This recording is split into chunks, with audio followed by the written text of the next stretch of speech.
Hello everyone, আজ তোমাদের সাথে এগলেস কেকের রেসিপি শেয়ার করছি।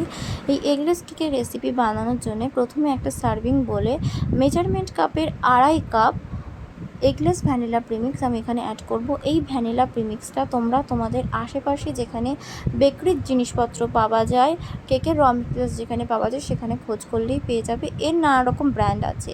এবার কি করব, একটা হ্যান্ড হুইস্কের সাহায্যে 1 গ্লাস জল নিয়েছি, জলটা 2 থেকে 3 বার অল্প অল্প করে দেবো এবং এই হ্যান্ড হুইস্কের সাহায্যে ভালো করে মিশিয়ে নেব।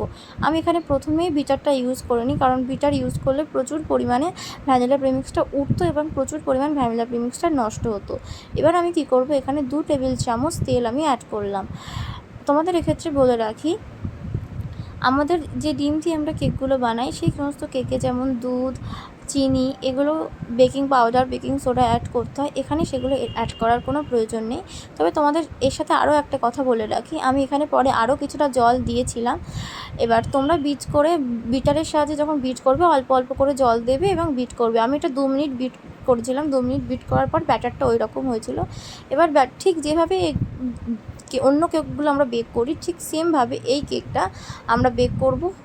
বেক করার পর 40 থেকে 45 মিনিট আমি এই কেকটা ওভেনে একদম একদম ধিমে আঁচে রেখে দেবো। দেওয়ার পরে আমাদের এগলেস কেক রেডি। তোমাদের যদি আমার এই এগলেস কেকের রেসিপিটা ভালো লেগে থাকে, প্লিজ একটা লাইক, শেয়ার অ্যান্ড সাবস্ক্রাইব করো। And thank you for watching.